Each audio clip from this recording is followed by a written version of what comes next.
অপরাধ করার চেষ্টা করবে। একদিন একটা সিগারেট খায়, পরের দিন 2টা খায়, তারপরের দিন 7টা খায়, তারপরে প্রত্যেক দিন 1 প্যাকেট করে খায়। কাজে এই বদঅভ্যাস দূর করার জন্য দরকার প্রথমেই এটাকে বদঅভ্যাসে যাতে আক্রান্ত না হয় সেই জন্য সবাই চেষ্টা করা। সেজন্য আমরা আপনাদের সহযোগিতা চাই এবং আমরা মনে রাখবেন আপনাদের পাশে সব সময় আছি এবং থাকতে চাই। প্রশাসনের সকল মানুষ, আমাদের দলের সকল নেতা কর্মী, আমি সবাইকে বিনীতভাবে অনুরোধ করব, আসুন, মানুষকে তো আর সারাক্ষণ পিটিয়ে আইন ভদ্র বানানো যাবে না, নিজের থেকে ভদ্র হতে হবে। এবং ভদ্র হতে হলে আমরা যারা এই ওয়ার্ডে বসবাস করি, ওয়ার্ড বিএনপির নেতা কর্মী, ইউনিয়ন বিএনপির নেতা কর্মীরা আছেন, তাদের কিন্তু দায়িত্ব সবচেয়ে বেশি। মনে রাখবেন আপনাদের দল এবং দলের চেয়ারম্যান জনাব তারেক রহমানের নেতৃত্বে বর্তমান সরকার, কোনো জায়গায় যদি একটু বদনাম হয়, কোনো জায়গায় যদি একটু আইন শৃঙ্খলার ব্যত্যয় ঘটে, দোষ হবে কার? বিএনপির। হয়তো আপনারা জানেন বা জানেন না, আমি জানি, এটাই হোক। কাজেই আপনাদেরকে অত্যন্ত সতর্ক অবস্থানে থাকতে হবে। কোনো অবস্থাতেই যাতে কেউ কোনো ধরনের আইন শৃঙ্খলা বহির্ভূত কোনো কাজ করার চেষ্টা না করে এবং এটি যাতে বিএনপির ঘাড়ে দাঁড়িয়ে চাপিয়ে দেওয়ার চেষ্টাও না করে। সেই জন্য আমি আমার দলের বিএনপির সকল পর্যায়ের নেতা কর্মীদেরকে আমি বিনীতভাবে অনুরোধ করছি, আজকে মাত্র 22 দিন, এই 22 দিনে আপনার সরকার জনগণের পাশে দাঁড়ানোর চেষ্টা করছে।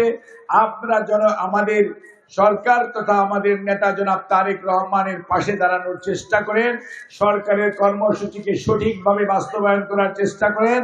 আমরা আপনাদের যত দুঃখ বেদনা দুর্দশা আছে প্রত্যেকটাকে আমরা ইনশাআল্লাহ অ্যাড্রেস করব এবং আপনাদের কষ্ট যাতে কম হয়, কষ্ট যেগুলো নির্যাতন সহ্য করেছেন সেই নির্যাতনের প্রতিকার করার জন্য আমরা আপনাদেরকে আমাদের সাধ্যমতো সরকার এবং দল চেষ্টা করবে। কোনো অবস্থাতে আইন নিজের হাতে তুলে নেবেন না। আইন শৃঙ্খলা রক্ষাকারী বাহিনী এবং ম্যাজিস্ট্রেসি রয়েছে, ওনাদেরকে দ্বারস্থ হবেন, সেই অনুযায়ী কাজ হবে। কোনো বেআইনি কার্যক্রমের সাথে কাউকে সম্পৃক্ত হতেও দিবেন না, নিজেরাও সম্পৃক্ত হবেন না। আর আজকে ফ্যামিলি কার্ড বিতরণের মাধ্যমে যে যুগান্তকারী পদক্ষেপ বাংলাদেশে চালু হলো, মনে রাখবেন এটি এরপরে আরো 2টা ওয়ার্ডে হবে, 4টা ওয়ার্ড হবে এবং আস্তে আস্তে প্রত্যেকটা উপজেলার প্রত্যেকটি ওয়ার্ডে প্রত্যেকটি নাগরিকের মধ্যে ছড়িয়ে দেওয়া হবে। আমাদের টার্গেট আগামী 4 বছরের মধ্যে ইনশাআল্লাহ 50 থেকে 80 লক্ষ পরিবারকে এই ফ্যামিলি কার্ডের আওতায়, আর 4 থেকে 4.5 কোটি পরিবারকে টোটাল এই কার্ডের আওতায় আনা হবে। কাজেই কোনো অবস্থাতেই আপনাদের মধ্যে কোনো ভুল বুঝাবুঝির কারণ নাই। ফ্যামিলি কার্ডের জন্য কোনো পয়সা দিতে হয় না, কোনো টাকা দিতে হয় না। কার্ড সংগ্রহের জন্য কার্ডের লোকরা আপনার বাড়িতে যায় এবং কার্ড বিতরণের সময়ও কার্ড আপনার বাড়িতে পৌঁছে দেওয়া হবে। কোনো অবস্থাতেই এটি আপনার কোনো অফিস থেকে গ্রহণ করতে হবে না এবং কোনো মাধ্যমের কোনো প্রয়োজন হবে না। কাজে আমি মনে করি আপনারা সবাই আমাদের সকল কর্মকর্তা কর্মচারীদেরকে সহযোগিতা করবেন।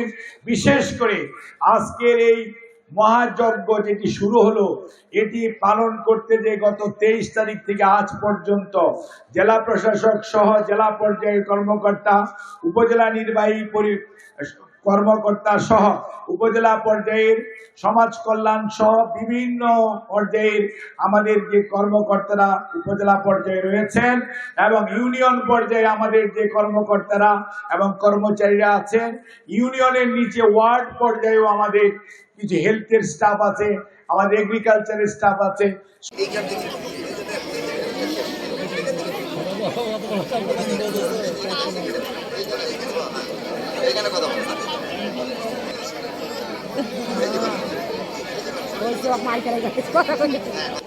ইউনিয়ন 1 নম্বর আর যেটা